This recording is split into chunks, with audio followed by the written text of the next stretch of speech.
The courtroom in downtown Manhattan was dead silent, save for the clicking of expensive heels. Billionaire Alexander Sterling walked in like he owned the building, his arm draped around his mistress, Tiffany, who was beaming with a predator's smile.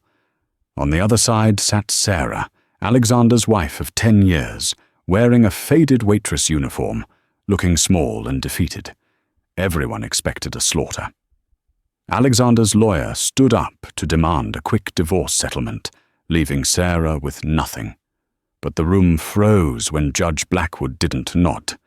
Instead, he slowly lifted a single thick red file from his desk, adjusted his glasses, and looked Alexander dead in the eye.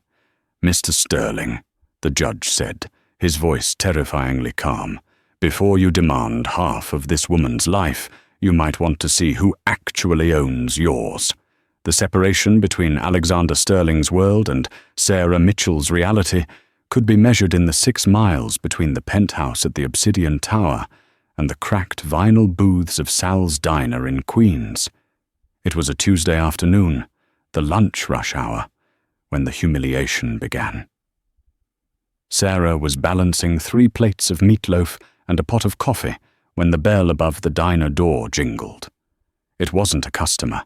It was a man in a charcoal suit, holding a manila envelope. He looked out of place among the truckers and the regulars nursing hungover coffees. He scanned the room, his nose wrinkling at the smell of frying grease, until his eyes landed on Sarah. "Sarah Sterling?" the process server asked, his voice loud enough to silence the nearby booth. Sarah froze. She carefully set the plates down on table 4. "It's Mitchell," she whispered, wiping her hands on her apron. "I go by Mitchell here." "Whatever," the man said, shoving the envelope into her grease-stained hand. "You've been served. Alexander Sterling is filing for divorce, irreconcilable differences, and he's filing an emergency motion to vacate the marital assets. He wants you out of the townhouse by Friday." The diner went quiet. Everyone knew who Alexander Sterling was. He was the face of Sterling Tech, the man currently on the cover of Forbes as the trillion-dollar visionary. And Sarah? Sarah was just the waitress who made sure their coffee was hot. "Friday?" Sarah's voice trembled. "But I have nowhere to go." "Not his problem," the man said, turning to leave. "Get a lawyer, lady. Though looking at this place, I doubt you can afford one." As the door swung shut, Sarah didn't cry. She couldn't. She had 3 more tables to serve. She shoved the divorce papers into her apron pocket, right next to her notepad and tips, and turned to the regular at the counter, Old Man Jenkins. "More coffee, Mr. Jenkins?" she asked, though her hand shook as she lifted the pot. Mr. Jenkins, a retired mechanic who had known Sarah for years, looked at her with pity. "Sarah, honey, that's the guy on the news, right? The one with that model?" Sarah nodded stiffly. "Yes." "He's worth billions," Jenkins muttered, shaking his head. "And he's leaving you working here? That ain't right. That just ain't right." It wasn't right, but it was the arrangement. For 7 years, Alexander had been building his empire, and for 7 years, Sarah had been the invisible engine. When they met, he was a broke coder, with a dream and a mountain of debt. Sarah was the one who worked 2 jobs, waitressing and cleaning offices, to pay for their apartment, his server costs, and his suits. She had carried him. But the moment Sterling Tech went public, things changed. Alexander started staying late. Then came the business trips. Then came the image consultants. He told Sarah that her job at the diner was embarrassing for a man of his stature.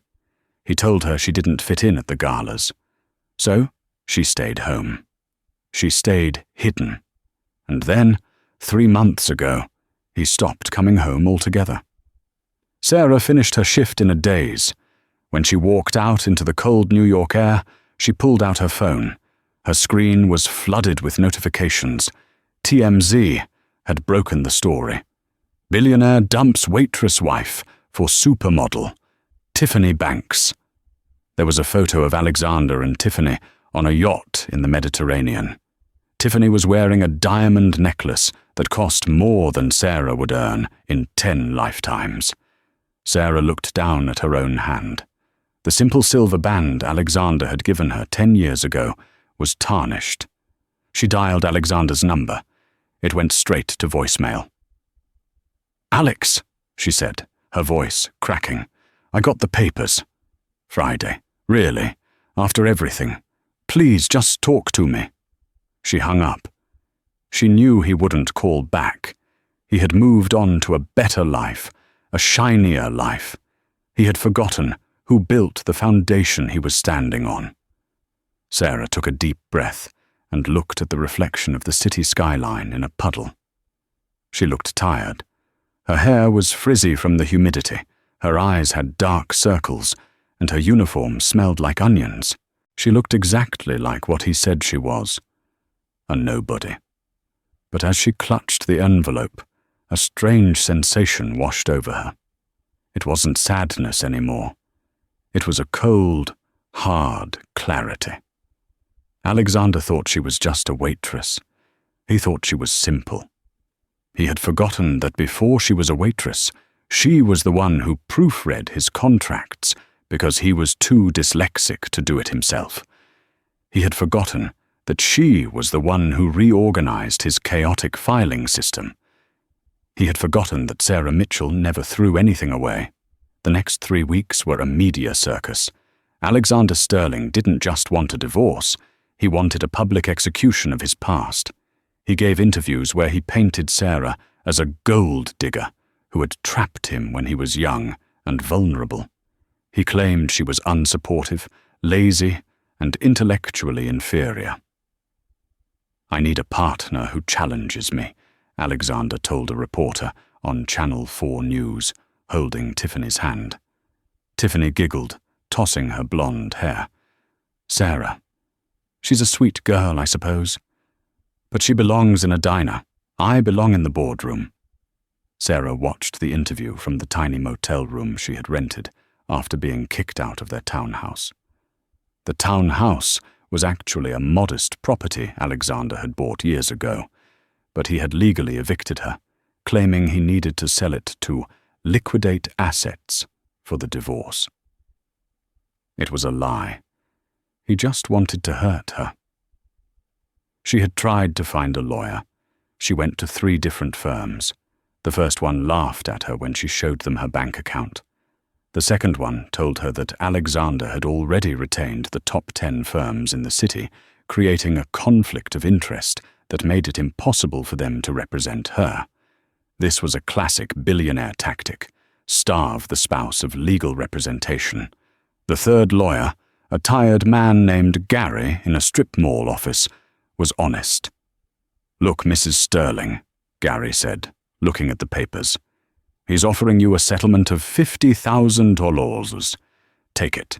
His lawyer is Arthur Pendleton. They call him the Butcher. He will drag this out for 5 years, bankrupt you with legal fees, and you'll end up with 0. Take the 50 grand and disappear." "50,000? Sarah asked quietly.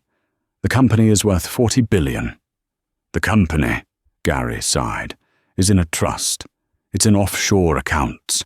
It's protected by layers of corporate shells. On paper, Alexander Sterling is an employee of the company with a salary of $1 a year. He owns nothing technically. You can't get half of nothing." Sarah walked out of Gary's office. She sat on a bench and ate a cold sandwich. She felt small. She felt like a goldfish swimming in a tank with a great white. But then her phone buzzed. It was a blocked number. "Hello?" Sarah answered. "Is this Sarah Mitchell?" A deep, gravelly voice on the other end. "Yes." "Who is this?" "My name doesn't matter yet. I'm a friend of Justice. I used to work for Sterling Tech in the early days. In accounting." Sarah sat up straighter. "I remember. Is this Bill? Bill Henderson?" "I go by William now," the voice said. Look, Sarah, I saw the news. I saw what he's doing to you. It makes me sick. He fired me 2 years ago, just before my stock options vested. Cheated me out of my retirement." "I'm so sorry, William," Sarah said. "Don't be sorry. Be smart. Alexander thinks he's untouchable because he hid the assets. But he made a mistake. A massive mistake. Do you remember the Project Phoenix initiative? Back in 2018? Sarah frowned, thinking back. 2018. That was the year Alexander almost went bankrupt. He was desperate. He had needed a guarantor for a massive loan. But his credit was shot. I remember. It was a stressful year. Do you remember signing a document at the kitchen table? It was late at night. He told you it was just standard insurance paperwork." Sarah closed her eyes. The memory was hazy. She had been exhausted from a double shift. Alexander had shoved a stack of papers in front of her. "Just sign here, babe. It's for life insurance, in case I get hit by a bus." She had signed it without reading. She trusted him. "I think so," Sarah whispered. "That wasn't insurance, Sarah," William said, his voice dropping to a conspiratorial whisper. "That was the incorporation document for the holding company that owns Sterling Tech. He needed a clean name to put on the deed because the banks blacklisted him. He put it in your name. He meant to transfer it back to himself 6 months later." Sarah's heart stopped. And, William chuckled, a dry, dusty sound. "He never did. He forgot. He got arrogant, got busy, and the lawyers just assumed he handled it. But I saw the ledger before I left. Technically, legally, and on paper. The Kensington Group, which owns 100% of Sterling Tech, lists its sole proprietor as Sarah Mitchell." Sarah nearly dropped the phone. The noise of the street faded away. "Are you telling me?" "I'm telling you that you don't need to ask for half, Sarah," William said. "You own the whole damn thing. But you need proof. The physical file is in the archives at the main courthouse. It was filed under a mislabeled tax header. Alexander's lawyers missed it because they were looking for Sterling. They didn't look for Mitchell. If you can get a judge to pull the original 2018 incorporation file for the Kensington Group, Alexander is finished." Sarah stood up. The wind whipped her hair, but she didn't feel the cold anymore. "How do I get the judge to look?" "You don't," William said. "I already mailed a copy to Judge Blackwood's chambers anonymously this morning. He's the judge presiding over your case tomorrow. He's a stickler for detail. He hates bullies. All you have to do is show up, keep your head up, and wait." Sarah hung up the phone. She looked at her reflection in the shop window again. She didn't see a waitress anymore. She saw the CEO of the Kensington Group. She went to a thrift store. She didn't buy a power suit. She didn't buy a fancy dress. She bought a clean, simple white blouse and a grey skirt. She would go as herself. She would go as the waitress. Let him underestimate her one last time. The morning of the hearing, the steps of the New York Supreme Court looked like a movie premiere. Paparazzi swarmed the entrance. A black stretch limousine pulled up. The crowd went wild. Alexander Sterling stepped out, wearing a navy bespoke suit that cost $15,000. He waved to the cameras like a politician. Tiffany Lacroix stepped out after him, wearing a tight red dress that was entirely inappropriate for court, but perfect for the cameras. She clung to his arm, smirking. "Alexander, is she going to get anything?" a reporter shouted. Alexander laughed, flashing his white teeth. "She'll get a bus pass if she's lucky." The crowd laughed with him. 10 minutes later, Sarah arrived. She came by subway. She walked up the steps alone. The reporters barely noticed her until she was halfway up.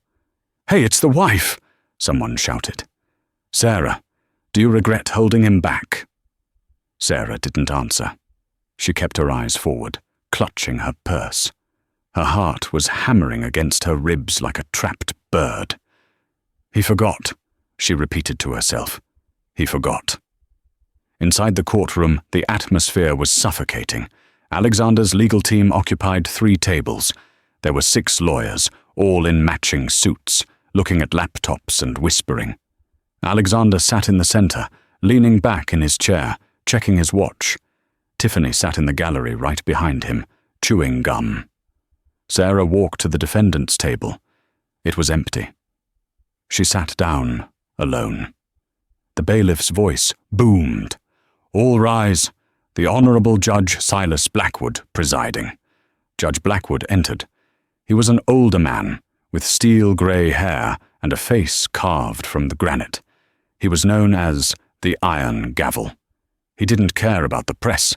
He didn't care about money. He cared about the law. He sat down and arranged his robes. He looked at the packed courtroom, then at the cameras allowed in the back, and finally at the 2 tables. "This is the matter of Sterling versus Sterling," Judge Blackwood said, his voice deep and resonant. "I see the plaintiff is well represented." Arthur Pendleton, Alexander's lead shark, stood up. "Yes, Your Honor. We are ready to proceed with a summary judgment." "This is a simple case. We have a prenuptial agreement." "A prenup that was never notarized," Sarah spoke up. Her voice was quiet, but it carried. Pendleton sneered. "Your Honor, Ms. Sterling is representing herself. She clearly doesn't understand the law. The prenup holds." "We will get to the prenup," Judge Blackwood said, waving his hand dismissively. He looked at Alexander. "Mr. Sterling, you are asking for a complete dissolution of marriage, and are claiming that all assets, including Sterling Tech, are solely your property due to your extraordinary contribution compared to your wife's lack thereof." Alexander stood up, buttoning his jacket. He smiled charmingly at the judge. "That's correct, Your Honor. I built this company from nothing.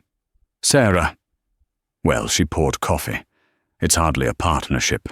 I'm willing to be generous and offer a small stipend. But the company is mine. My genius. My work." Tiffany giggled from the back. Judge Blackwood didn't smile. He looked down at his desk. There was a stack of standard files there. And then there was one separate file. A red one. It looked old. "Your genius," the judge repeated. He picked up the red file. The room went silent. "Mr. Sterling," the judge said, "the court received an interesting submission this morning regarding the ownership structure of your parent company, the Kensington Group." Alexander's smile faltered for a fraction of a second. He glanced at his lawyer. Pendleton looked confused. "Your Honor, the Kensington Group is a private holding entity. It's irrelevant." "Is it?"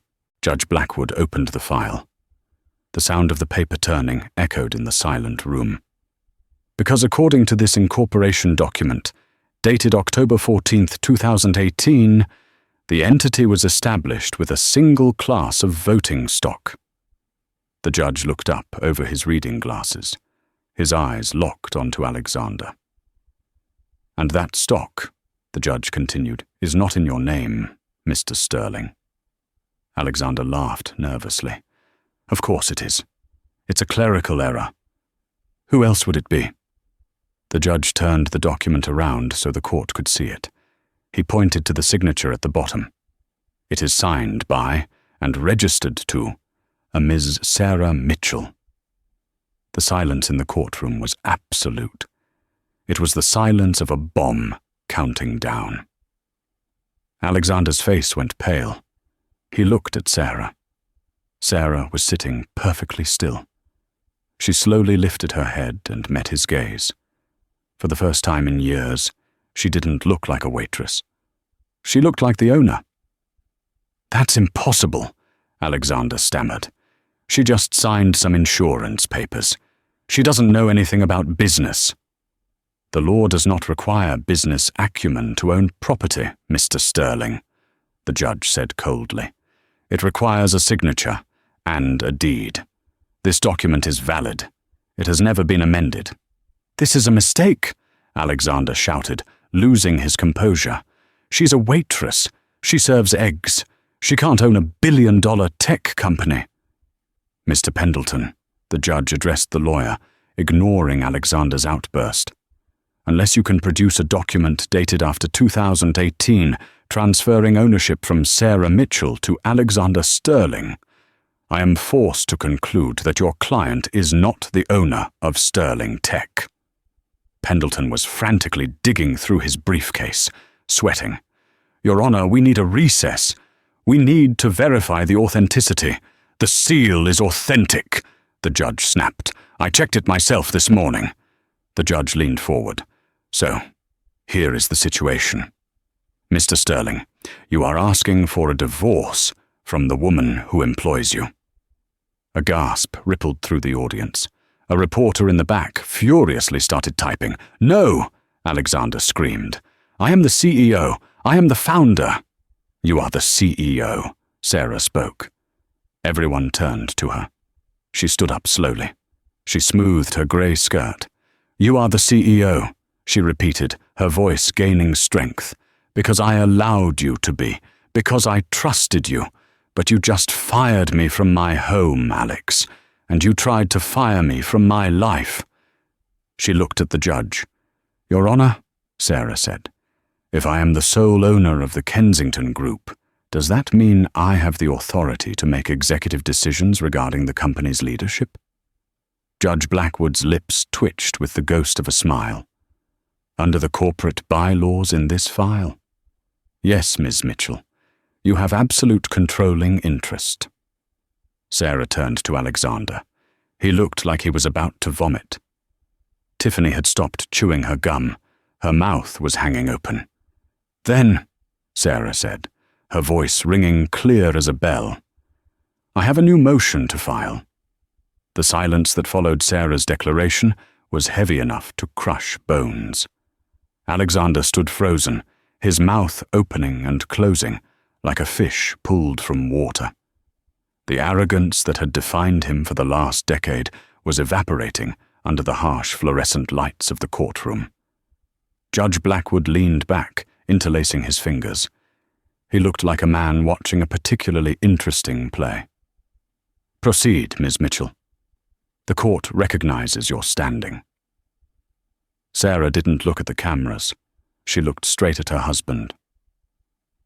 "Alexander," she said, her voice steady. Though her hands were gripping the table so hard her knuckles were white. "You claimed I was a liability. You claimed I was dead weight. You told the world I was incapable of understanding your vision." "Sarah, stop!"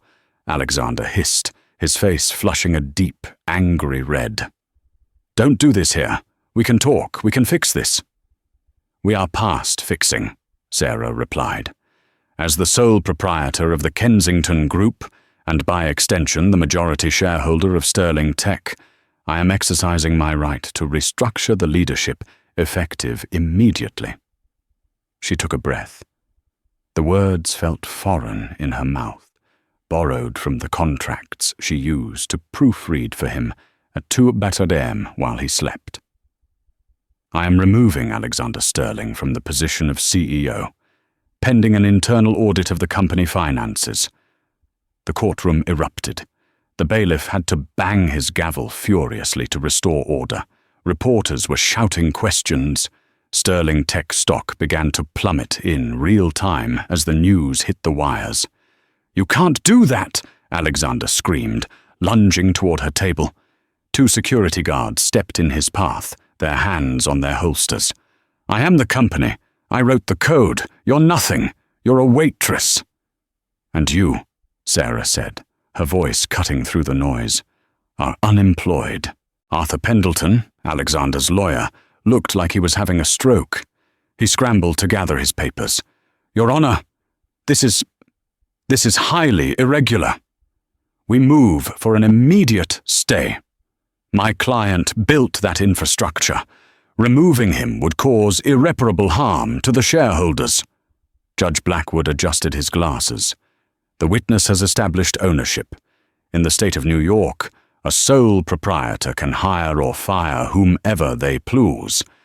If Mr. Sterling wished to secure his position, he should have secured his assets. The motion to vacate the marital home is denied. In fact, the judge paused, looking at the red file again. Since the townhouse is listed as a corporate asset of the Kensington Group, Ms. Mitchell has every right to return there. Mr. Sterling, however, has no lease agreement on file. The judge slammed the gavel down. Court is adjourned pending the financial audit. Mr. Sterling, I suggest you vacate the plaintiff's property by end of day. As the courtroom began to clear, the dynamic shifted violently. The reporters who had mocked Sarah on the steps were now shoving microphones in Alexander's face, asking how it felt to lose everything to his waitress wife. But the knife twisted deeper when Alexander turned to Tiffany. He reached for her arm, looking for support. "Baby, listen. It's just a legal setback. We'll fight this. I need you to call your father.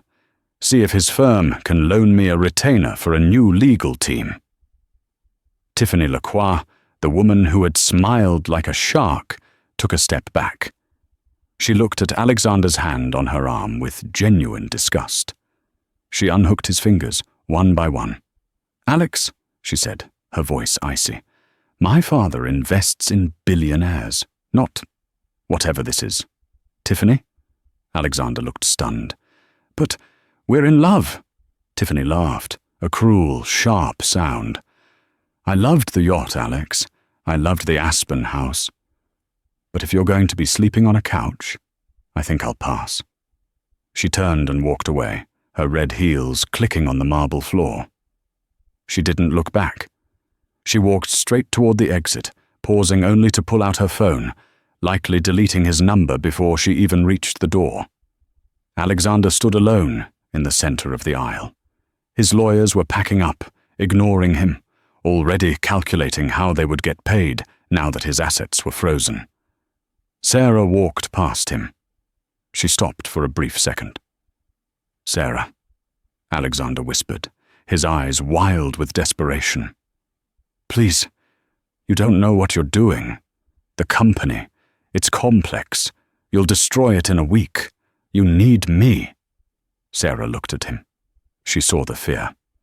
For the first time, she realized that his arrogance was just a wall he built to hide the insecure boy she had met 10 years ago. But that boy was gone. "I might destroy it," Sarah said softly, "but at least I won't betray the people who built it." She walked out into the sunlight. The paparazzi flashes were blinding, but this time they weren't taking pictures of a victim. They were taking pictures of the new Queen of New York. However, as Sarah climbed into the taxi, she still didn't have a limo. Her phone buzzed. It was a text from William. "Don't celebrate yet. The board of directors just called an emergency meeting. They know you have the deed, but they control the operations. They're going to try to declare you incompetent. Meet me at the tower in 1 hour." Sarah stared at the phone. The adrenaline of the courtroom faded, replaced by a cold knot of anxiety. She had won the battle, but the war was just beginning. She wasn't a CEO, she was a waitress, and she was about to walk into a room full of wolves who wanted to eat her alive. The Obsidian Tower was a monument to ego, 70 floors of black glass piercing the clouds above Midtown. Sarah had only been here a handful of times, usually to bring Alexander a change of clothes or a forgotten charger, and she was always made to wait in the lobby like a courier. Today, she walked through the revolving doors, and the security guards stiffened. They had seen the news. Mrs. Sterling." The head of security, a large man named Mike, stammered. We weren't expecting you." "It's Miss Mitchell," Sarah said, clutching her purse. "And I'm here for the board meeting." "Right, of course, top floor." Mike swiped his keycard for her. He looked at her with a strange expression, respect mixed with fear. "Good luck up there, ma'am. They're in a mood. The elevator ride took a full minute. Sarah used the time to check her reflection in the polished steel doors. She looked tired. Her blouse was wrinkled from sitting in court. She didn't look like a titan of industry. She looked like a woman who had survived a car crash. When the doors opened on the 70th floor, the atmosphere was frigid. The conference room was glass-walled, overlooking the entire city. Around the massive mahogany table sat 12 men and 2 women, the board of directors. At the head of the table sat Charles Ashford. He was an old money investor, the kind of man who had never worked a day of manual labor in his life. He held a lit cigar, despite the building's strict no-smoking policy. When Sarah entered, no one stood up. "So," Ashford said, exhaling a plume of smoke. "The waitress arrives." Sarah walked to the empty chair at the opposite end of the table. She didn't sit. She stood, gripping the back of the chair. "Mr. Ashford," Sarah said, "I assume you've heard the judge's ruling." "We heard a senile judge make a clerical interpretation." Ashford spat. "Listen to me, little girl. You might have a piece of paper that says you own the holding company. But Sterling Tech runs on confidence, and the market has zero confidence in you. The stock dropped 14% in the last hour. We are losing millions by the minute." "I am aware," Sarah said. "Then be smart," a woman to Ashford's right said. Her name was Linda, a venture capitalist, known for gutting companies. "Sign over the voting rights to the board. We will reinstate Alexander as a figurehead to calm the markets. Give you a generous buyout, say $10 million, and you can go back to your quiet life. It's a win-win." "And if I refuse?" Sarah asked. Ashford smiled. It was a smile that didn't reach his eyes. "Then we invoke the incompetence clause of the corporate charter. We declare you unfit to lead due to lack of experience. We tie this up in litigation for 10 years. You won't see a dime, and the company will bleed out. Or you take the 10 million and walk away today." It was a trap. Sarah knew it. They were bullying her, just like Alexander had. They smelled blood. Sarah looked around the room. These people didn't care about the product. They didn't care about the employees. They only cared about their portfolios. "I won't sign," Sarah said quietly. "Excuse me." Ashford leaned forward. "I said I won't sign," Sarah said, louder this time. "You want to reinstate Alexander, the man who spent company funds on yachts and mistresses while laying off 500 engineers last quarter." "I read the reports, Mr. Ashford. I might be a waitress, but I know how to balance a checkbook. Alexander was running this company into the ground. He was just doing it in a shiny suit." Ashford slammed his hand on the table. "You have no idea how this world works. You are out of your depth." "Maybe," Sarah said, "but I own the pool." Suddenly, the heavy double doors of the conference room burst open. It wasn't security. It was Alexander. He looked disheveled. His tie was undone, his hair messy. He had bypassed security, likely because his biometric access hadn't been revoked yet. "Alex, get out!" Ashford barked. "We are handling this." "You can't handle it!" Alexander shouted, his eyes manic. He strode into the room, holding up a black USB drive. "She thinks she won. She thinks she can just fire me." He slammed the USB drive onto the table. "What is that?" Linda asked. "That," Alexander sneered, looking at Sarah, "is the encryption key to the Omega server." The room went deadly silent. Even Ashford looked pale. "You didn't," Ashford whispered. "I did," Alexander laughed. 10 minutes ago, I initiated a dead man protocol. I locked the entire source code of Sterling Tech. The cloud interface, the client data, the banking algorithms, everything is encrypted. Without this key, the entire platform becomes a brick in 24 hours. Every client we have will lose their data. The company will be worth 0. Sarah felt the blood drain from her face. Alex, you're holding the company hostage? You'll go to prison. Only if you press charges, Alexander smirked. But if you do, the key disappears. I melt it. And the company dies. He walked over to Sarah, invading her personal space. He smelled of sweat and expensive cologne. Here is the deal, Alexander whispered, close enough that only she could hear. You go back to that judge. You tell him it was a mistake. You sign the company back to me. You issue a public apology, admitting you are incompetent. You do that, and I unlock the system. You refuse, and you become the queen of nothing. The board looked at Sarah. They were terrified. They knew Alexander was crazy enough to do it. He's got us, Ashford muttered. Give him what he wants, girl. Sign the papers. Sarah looked at the USB drive. Then she looked at Alexander. He had the same look in his eyes he had when he forced her to stay home from the parties. Absolute control. You have 24 hours, Alexander said, checking his watch. The clock started 10 minutes ago. Tick-tock, Sarah. He turned to leave, triumphant. Wait, Sarah said. Alexander stopped, a smug grin on his face. Ready to sign already? No, Sarah said. She pulled out her phone. She dialed a number on speaker. Who are you calling? The police? Alexander laughed. They can't decrypt 256-bit code. No, Sarah said. I'm calling the one person you forgot about. The one person who actually wrote the code you took credit for. Alexander's smile faltered. What? The phone rang twice. Then a voice answered. Hello? Sarah? Hi, Dave, Sarah said. It's Sarah Mitchell. Do you remember me? I used to bring you sandwiches when you were coding in our basement back in 2015. Of course, Mrs. Sterling. Best ham and cheese I ever had, the voice said. How are you? I'm okay, Dave. Listen, remember that back door you installed in the kernel? The one you called the janitor's key? Just in case Alex locked himself out again? Alexander lunged for the phone. Hang up! Hang up right now! Sarah sidestepped him.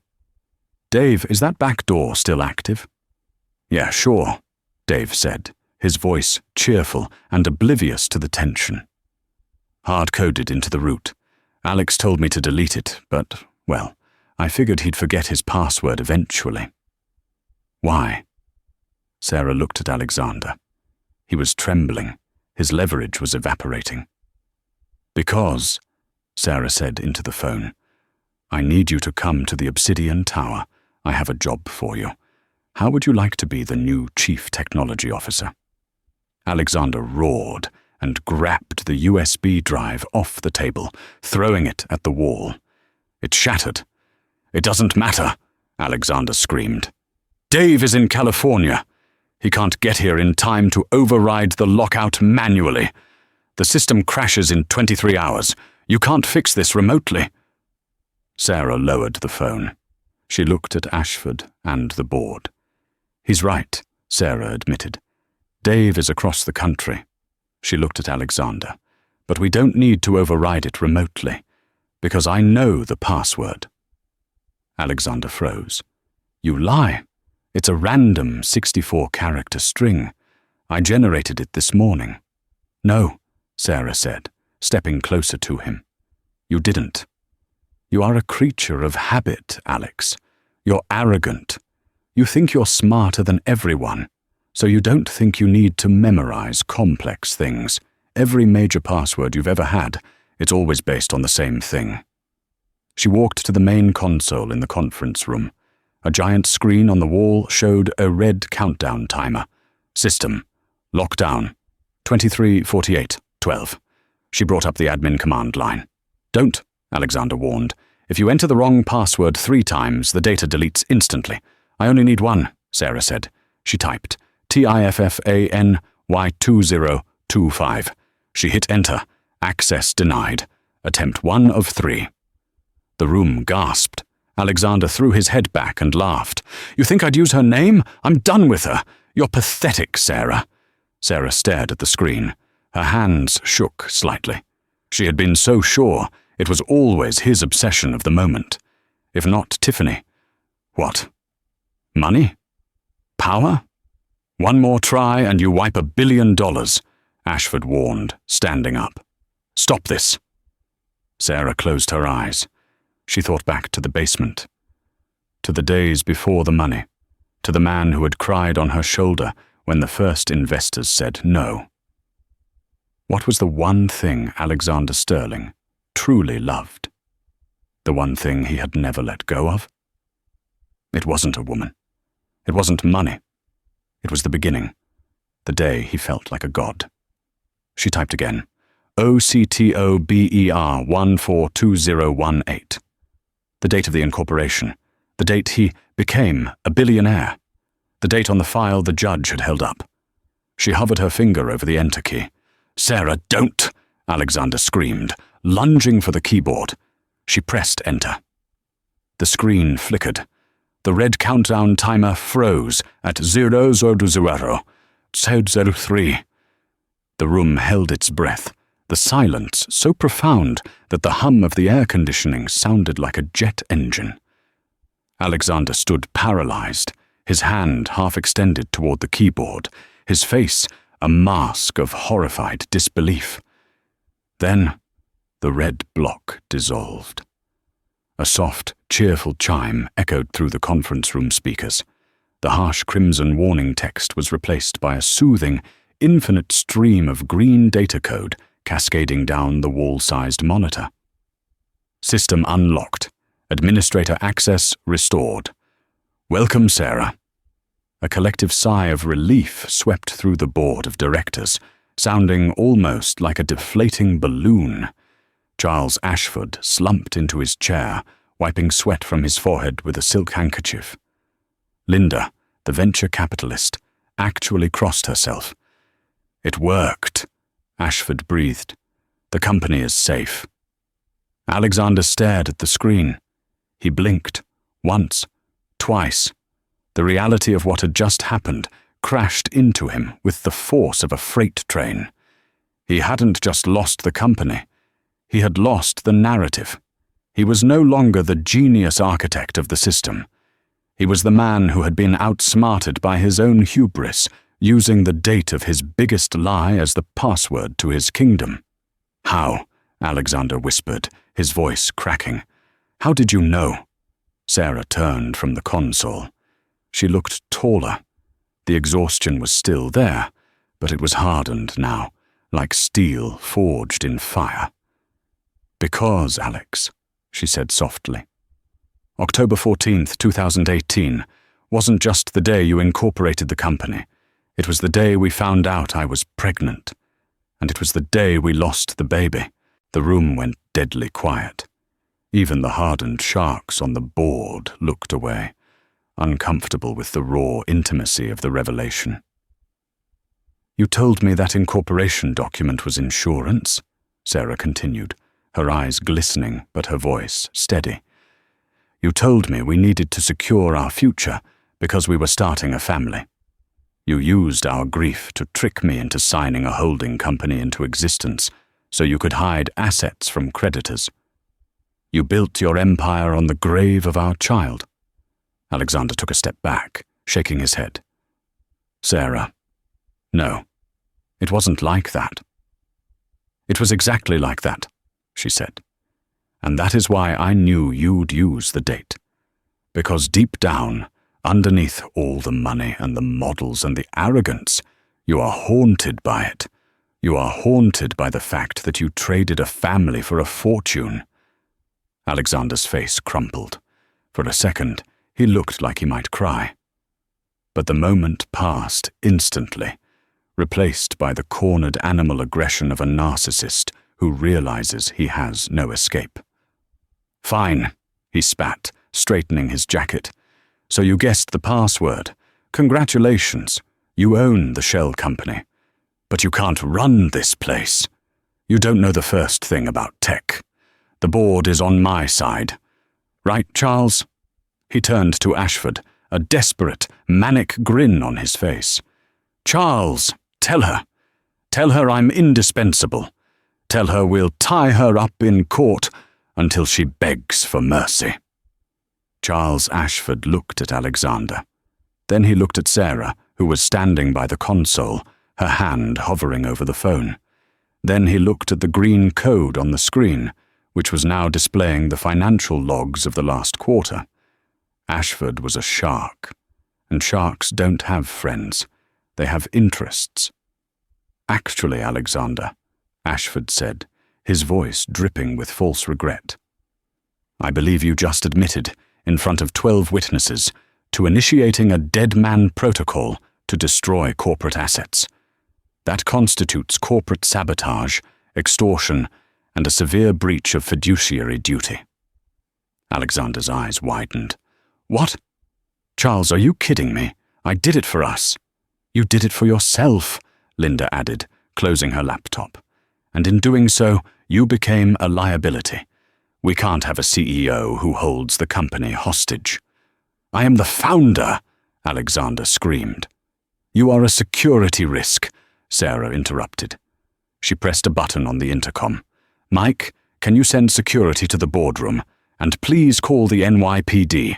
We have a trespasser who has confessed to attempted grand larceny and cyber-terrorism. No! Alexander lunged at Sarah. You witch! I made you! You were nothing but a tray carrier until I found you. He never reached her. Mike and 2 other guards burst through the doors. They had been listening outside the whole time. Mike, the burly head of security, who had always treated Sarah with kindness, didn't hesitate. He tackled Alexander to the plush carpet, pinning his arms behind his back. Get off me! Alexander howled, thrashing against the floor. Do you know who I am? I pay your salary. Actually, sir, Mike grunted, tightening the zip tie around Alexander's wrists. Mrs. Sterling, excuse me, Miss Mitchell, pays my salary now. They hauled Alexander up. He looked pathetic. His suit was rumpled, his hair wild, his face purple with rage. As they dragged him toward the door, he locked eyes with Sarah one last time. You'll fail, he screamed. You'll run it into the ground. You're weak, Sarah. You're weak. Sarah didn't flinch. She watched him until the elevator doors closed, cutting off his screams. Silence returned to the boardroom. The board members shifted in their seats, looking at Sarah with a mix of fear and calculation. They were already planning how to manipulate her. She was a novice, after all, a waitress. They figured they could flatter her, control her, and run the company from the shadows while she served as a figurehead. Ashford cleared his throat, putting on his grandfatherly smile. Well, that was unpleasant, but necessary. Now, Sarah, Ms. Mitchell. Obviously, this is a transition period. We'll need to set up a steering committee.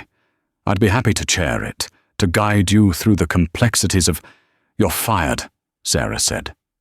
Ashford froze. I beg your pardon. You heard me, Sarah said, walking over to the head of the table. She didn't sit down. She stood. You, Linda, and everyone else who voted to cover up Alexander's embezzlement last year. I saw the logs when the system unlocked. You all knew he was using company funds for personal expenses. You enabled him because the stock price was high. You can't fire the board, Linda protested, standing up. We are elected by the shareholders. I own 51% of the voting stock through the Kensington Group, Sarah said calmly. I am the shareholders, and as of right now, I am dissolving the current board of directors for gross negligence. The room erupted in protests, threats of lawsuits, and shouts of indignation. Sarah ignored them all. She looked at William, the old accountant she had invited up, the man who had started this whole journey with a phone call. He was standing in the corner, grinning from ear to ear. William, Sarah said, please escort these former employees out of the building. And then call Dave in California. Tell him to get on the first plane to New York. We have a company to clean up." As the furious board members were ushered out by security, leaving Sarah alone in the vast, glass-walled room, she walked to the window. She looked down at the city. It was the same view Alexander had looked at every day. But he had looked down with contempt. Sarah looked down and saw the diner 6 miles away. She saw the people working double shifts. She saw the people who built the world the billionaires lived in. She took a deep breath. She wasn't weak. She wasn't just a waitress. She was the one holding the tray, and she had just decided it was time to flip the table. 6 months later. The rebranding of Sterling Tech to Mitchell Dynamics had been the business story of the decade. Wall Street had predicted a collapse. They said a waitress couldn't run a Fortune 500 company. They shorted the stock. They laughed. They were wrong. Sarah didn't run the company like a billionaire. She ran it like a shift manager at a busy diner during the Sunday rush. She cut the fat. She eliminated the bloated executive bonuses and redirected that money into R&D and employee salaries. She instituted a profit-sharing model that gave every employee, from the coders to the janitors, a stake in the company's success. The productivity skyrocketed. Morale, which had been in the gutter under Alexander's reign of terror, was at an all-time high. The stock hadn't just recovered, it had doubled. It was a rainy Tuesday when Sarah walked into Sal's diner in Queens. She wasn't wearing a power suit. She was wearing jeans and a comfortable sweater, though her coat was cashmere, a small luxury she allowed herself. The diner was busy. The smell of frying bacon and old coffee hit her like a warm hug. "Well, look what the cat dragged in," a raspy voice called out. Old man Jenkins was sitting at his usual spot at the counter. He looked exactly the same, though perhaps he had a few more wrinkles. Sarah smiled, a genuine, bright smile that never appeared in her corporate press photos. She sat on the stool next to him.